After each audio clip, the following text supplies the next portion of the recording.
रात हो गई थी। चांद बादलों में छुप गया था। पेड़ों से हवा चल रही थी। पहाड़ी पर पुरानी हवेली शांत खड़ी थी। लोग इसे भूतिया हवेली कहते थे। वे अजीब आवाजों और परछाइयों की बात करते थे। कुछ ने कहा कि यह शापित है। कोई भी उसके पास जाने की हिम्मत नहीं करता था। राहुल और उसके दोस्त प्रिया और विक्रम पहाड़ी की तलहटी में खड़े थे। वे युवा और साहसी थे। वे भूतों की कहानियों में विश्वास नहीं करते थे। विक्रम ने राहुल को हिम्मत दी। हवेली में एक रात बिताओ। अगर तुमने ऐसा किया तो तुम हम सब में सबसे बहादुर हो।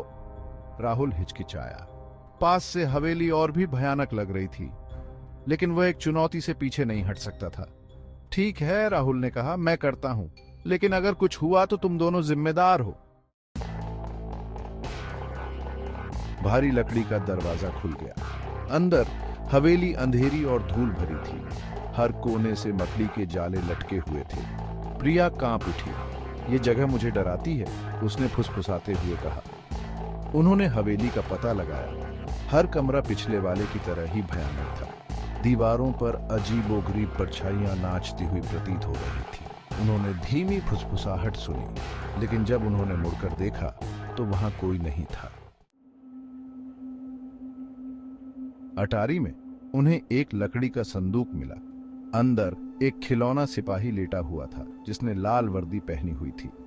राहुल ने उसे उठा लिया। सैनिक की आंखें चमकती हुई प्रतीत हो रही थी। यह मेरा सुवेनियर होगा, वह हंसा। जैसे ही उसने यह कहा, हवा ने अटारी के दरवाजे को जोर से बंद कर दिया। उन्होंने एक दुर्घटना की आवाज सुनी। राहुल के हाथ में खिलौना सिपाही अजीब तरह से गर्म महसूस हुआ। चलो यहां से चले, प्रिया ने कहा। उसकी आवाज कांप रही थी।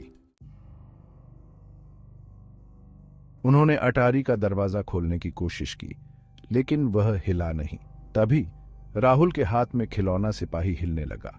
उसका सिर घूम गया, एक अंधेरे दालान की ओर इशारा करते हुए, जिस पर उन्होंने पहले ध्यान नहीं दिया था। यह अजीब हो रहा है, विक्रम ने कहा। उसकी बहादुरी चली गई। उन्होंने खिलौना सैनिक के मौन आदेश का पालन किया। दालान ठंडा था। हवा में एक अशांत उपस्थिति के साथ घना था। दालान के अंत में उन्हें एक कमरा मिला जो एक टेपेस्ट्री के पीछे छिपा हुआ था। खिलौना सैनिक ने टेपेस्ट्री की ओर इशारा किया, फिर राहुल के हाथ से गिर गया और कमरे में लुढ़क गया। राहुल ने एक कदम आगे बढ़ाया। अचानक टेपेस्ट्री खुल गई, जिससे धुंध का एक घूमता हुआ भनवर दिखाई दिया। राहुल एक हाँफते हुए अंदर खींच लिया गया। प्रिया और विक्रम केवल उस झस में देख सकते थे, क्योंकि उनका दोस्त हवा में गायब हो गया था।